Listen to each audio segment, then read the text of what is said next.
ఏమిటి ఏమిటి నువ్వు అనేది? ఏముంది, మీరేదో పెద్ద మేధావి ఆఫ్ ఇండియాలో గొప్ప ప్లాన్ వేసే అన్నారు, వాడు నిన్ను ముంచేస్తా అన్నారు, కట్టుబట్టలతో రోడ్డు మీద నిలబెడతా అన్నారు, అవేవి జరగలేదు. నిన్ననే అలారం భూమిని ఎవరికో అంటకెట్టేట, అంటే మరో 5 లక్షల లాభం, అంటే ఇప్పుడు వాడు ఆస్తి 25 లక్షలు అయిందనమాట. ఇలా కోడి గుడ్లు పెట్టినట్టుగా ఆస్తిని పెంచుకుంటూ పోతే మరో 5 నెలలకు ఆ డబ్బంతా తీసుకొచ్చి మీ మొహాన్ని కొట్టి, మావా ఏది నీ కూతురు, నేనే నీ అల్లుడ్ ఆఫ్ ఇండియా అని అంటాడు. మీ ఇంటి ముందు డిస్కో డాన్స్ కట్టేస్తాడు. అమ్మా, నాకు తెలియక అడుగుతాను, ఎందుకంత నవ్వు నవ్వినట్టు? అబ్బే ఏం లేదు డాడీ, చిన్నప్పుడు చదివిన కుందేలు తాబేలు పందెం కథ ఇందులో వేశారు. ఓహో, ఇంగ్లీషు పుస్తకాల్లో తెలుగు కథలు కూడా వేస్తున్నారా?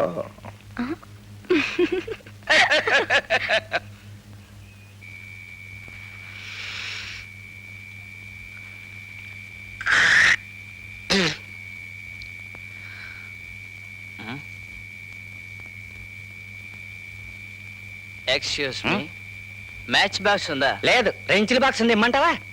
ఓ, నీకు ఇంగ్లీష్ రాదు కదూ, అగ్గిపెట్టు ఉందా? ఏంటి, నాకు ఇంగ్లీష్ రాదా? ఐ నో ఇంగ్లీష్ ఎరియల్. ఓ, ఎంతవరకు చదువుకున్నావు? ఏడు చదువుకోలేదు, ఐ నో ఇంగ్లీష్ ఎరియల్, అదొక్కటే చదువుకున్నా. భలే తమాషాగా మాట్లాడుతున్నావే. అగ్గిపెట్టి ఉందా? పెట్టినదు, అగ్గి ఉంది, తీసుకో. సరే, జగదాంబ సెంటర్ దాకా వస్తావా? ఓ వస్తాను. ఏమంటావు? 2 రూపాయలు అవుద్ది.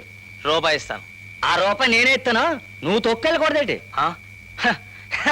ఇంత తెలివైన వాడే కాబట్టి నాకంటే బాగా బతికేస్తున్నావు. సరే సరే, నేనే తీసుకెళ్తాను, పద.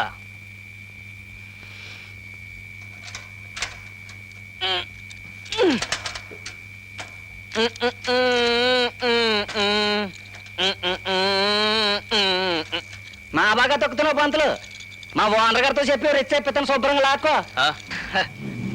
కారుతుంది, జాగ్రత్త జాగ్రత్త.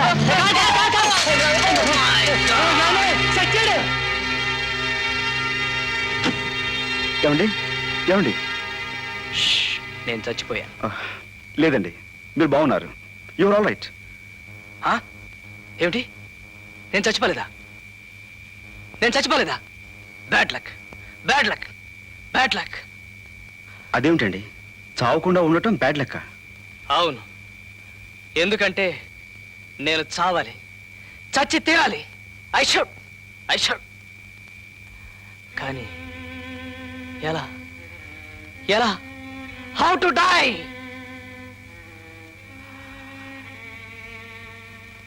ఆత్మహత్య చేసుకోలేను. చదివిన చదువు వెధవ సంస్కారం నేర్పింది. ఆ చదువు బ్రతకడానికి ఉపయోగపడకపోయినా చావటానికి మాత్రం అడ్డుపడుతుంది. రోజు ఎదురు చూస్తుంటాను, ఏ బస్సు కారు నా జీవితానికి ఫుల్ స్టాప్ పెట్టేస్తాయేమోనని. బట్ ఈ రోజు కూడా బ్యాడ్ లక్. చాలా చిత్రంగా మాట్లాడుతున్నారే, మీ పేరేమిటో తెలుసుకోవచ్చా? Why not? నా పేరు విద్యార్థి. ఈ లోకం అనే పెద్ద యూనివర్సిటీ బహిష్కరించబడిన విద్యార్థిని. ఎందుకు జరిగింది అలా? ఏమో, నాకేం తెలుసు. Socrates, you know Socrates? ఆయన మహామేధావి. విషమిచ్చి చంపేదాకా ఈ ప్రపంచం నిద్రపోలేదు.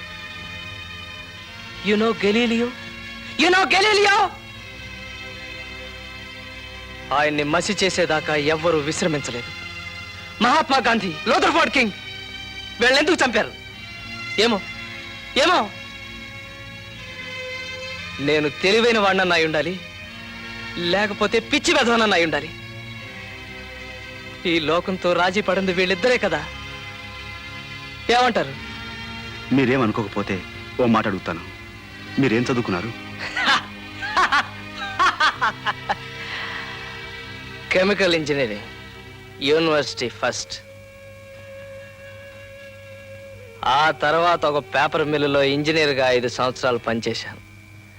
ఆ తర్వాత వాళ్ళని తీసేశారు. వాళ్లే తీసేశారా లేక మీరే మానేశారా? మానేశారంటే నమ్మరని తీసేశారని చెప్తుంటాను. ఇంతకీ ఏ పేపర్ మిల్లో పనిచేసేవారు? Harika paper sole selling agencies. Proprietor Raja Rammohan Rao. పదండి, ఎక్కడికి? మీకు లిఫ్ట్ ఇస్తాను. కమా విద్యార్థి, ఇక మీరు ఉద్యోగం చేసే అవసరం లేదు. ఏ మీరు పోషిస్తారా? అవును, మీ ఫార్ములాతో తయారయ్యే పేపర్ మిల్లు ప్రారంభించబోతున్నాం. పేపర్ మిల్లా? అంత డబ్బు నీ దగ్గర ఎక్కడుంది?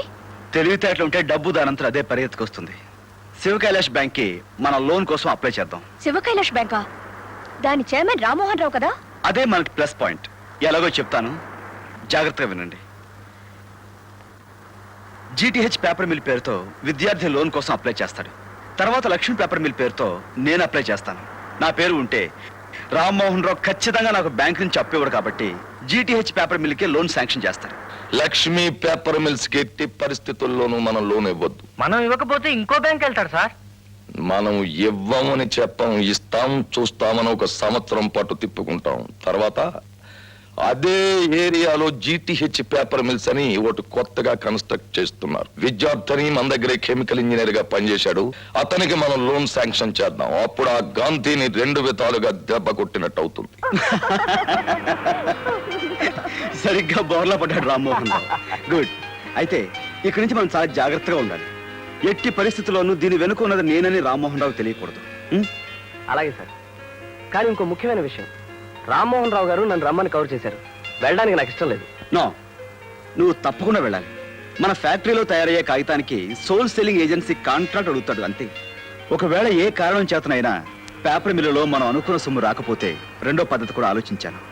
అది ఒక స్కూటర్ ఫ్యాక్టరీ పెట్టాలని. ఈ రెండిటిలో ఏదో ఒకటి ఖచ్చితంగా సక్సెస్ అవుతుంది. పందెం గెలుస్తాను. Very good. నీలాంటి తెలివైన కుర్రాళ్ళు పైకొస్తుంటే నాకు చాలా సంబరంగా ఉంటుంది. ఆల్ రైట్, ఇప్పుడు అగ్రిమెంట్ మీద సంతకాలు చేయడానికి ఏమైనా అభ్యంతరాలు ఉన్నాయా? చిన్న షరత్ సార్. ఏమిటో చెప్పు చెప్పు. ఈ ఫ్యాక్టరీ ప్రారంభోత్సవం మీ అమ్మాయి హారిక గారి చేతుల మీద జరగాలి. నేనా? అవునండి, మీరే. నాన్నగారి కంపెనీలన్నీ మీ పేరు మీద ఉన్నాయి. మీది మంచి లక్కీ హ్యాండ్ అని చెప్తుంటారు. ఏమంటారు? ఓకే, నీ ఫ్యాక్టరీ హారిక ఓపెన్ చేస్తుంది. ప్రొసీడ్.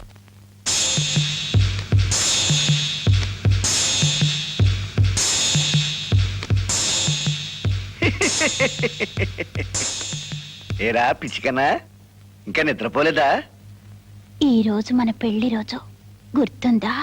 ఓహో అవును కదూ. పద పద పద పద పద పద. ఆ, కూర్చోరా పిచ్చికన్నా, ఇప్పుడే వచ్చేస్తున్నాగా. ఇంకా ఎంతసేపు? వచ్చేస్తున్నా. ఆ, ఒక్క నిమిషం రా, ఒక్క నిమిషం. మ్మ్. తొందరగా. వచ్చేస్తున్నారా, వచ్చేస్తున్నా.